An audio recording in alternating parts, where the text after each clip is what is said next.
Welcome to the Harvard Boat to Mexico. I'm Kent Garrett, the author.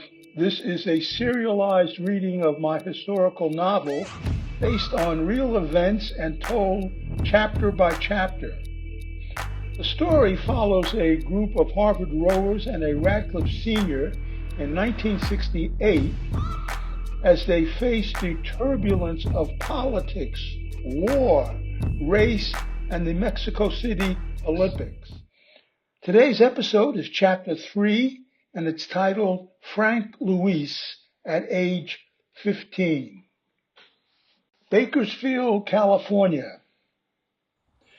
Get off my property. There is no work. No trabaja aquí. No trabaja nunca. They are the Duncan brothers, George and Jefferson. They are former UCLA football players who own this farm. Both are 6'5", former tackles who played professional football for a few years and then returned to the family farm.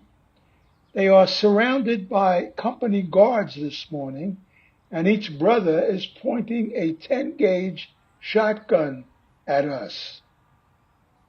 I'm not ashamed to admit it. I am scared shitless. My name is Frank Luis Weiss. I was born in the southern Mexico town of San Cristobal de las Casas. If I make it through this day, I'll be 16 years old next month. It's now about a half an hour before daylight, and I'm sitting in the back of an old school bus with 20 of my Mexican and Filipino neighbors from Delano, California. We live about 265 miles from San Francisco in the San Joaquin Valley of Central California. We've been on the road for close to 2 hours now. There are 2 other buses in our caravan.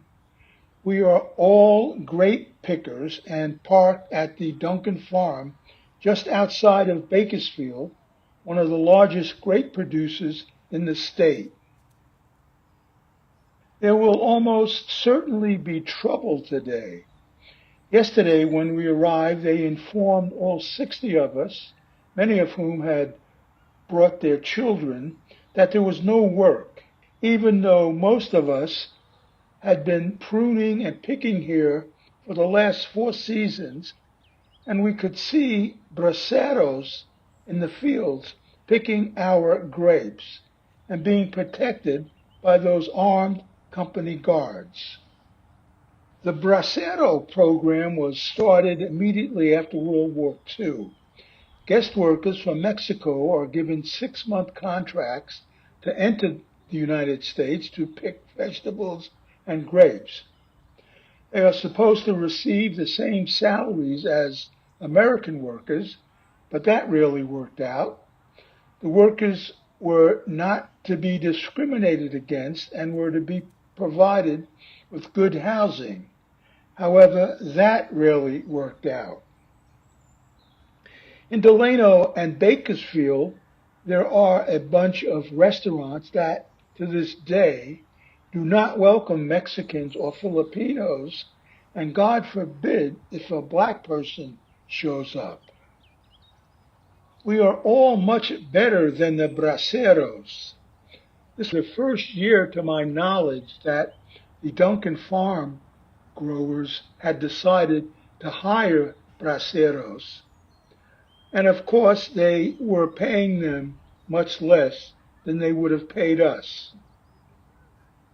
I got into all this farm stuff through my dad, John Weiss, who adopted me when I was about 6 years old. He was a corporate lawyer in Los Angeles for many years, living in a large house, driving luxury cars, and enjoying a successful career, the quintessential American dream. He is a Catholic in the tradition of St. Francis Assisi, and the accumulation of so much stuff and wealth made him uncomfortable. He hated it.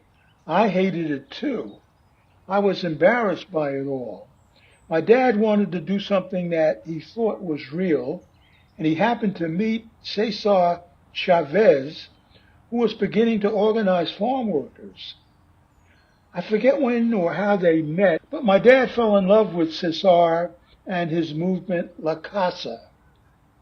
My father said, fuck the American dream, and started to write about migrant workers and began to research a book about Chavez. I tagged along with him to many of his meetings and rallies with Chavez and began to believe that nonviolence was more powerful than violence. Our family would later leave Los Angeles and move to Delano to be near the fields. My dad also teaches history at Delano High School. My mother is a famous historical novelist. She is a British Jew. I am being raised as a Jew. My parents met when they were both studying at the University of Oxford. She is insisting that I go to Harvard for college. Of course, she said it is not as, quote, good as Oxford, but it is the best thing America has to offer in her view. My mother also feels that way about Harvard because she is a rowing nut. Harvard has one of the best rowing programs in America. Growing up, my mother, Mary, rowed in high school and college and was captain and stroke on a boat that won the British Women's National Championship 3 years in a row. So rather than sending me to Delano High School, where all my friends go, I attend a prestigious prep school in San Francisco that boasts an elite rowing program. I am on the water every day during the week and come back to Delano on most weekends. Indeed, Caldwell Prep has become like a feeder school for Harvard crews, with 4 or 5 graduates now at Harvard. I like rowing, and I'm pretty good at it, but I'm not as passionate about it as my mom. I also run the 800 on the Caldwell Prep track team. What disturbs me as I travel between the two worlds every week is the gross fucking inequalities between rich and poor, between white and brown. Sale, sale, la caro, por un foto. Off the bus, one of the crew leaders walks down the aisle of the bus and tells us to get off to take a photograph. Now the troubles start. That was chapter 3 of the Harvard Boat to Mexico. I'm Kent Garrett. Thanks for listening. If you're following along on Substack, you can also read the text version of this chapter. And be sure to subscribe so you don't miss chapter 4 coming up next Wednesday, where we find out why and how Gordy Thayer ended up at Harvard. See you next time.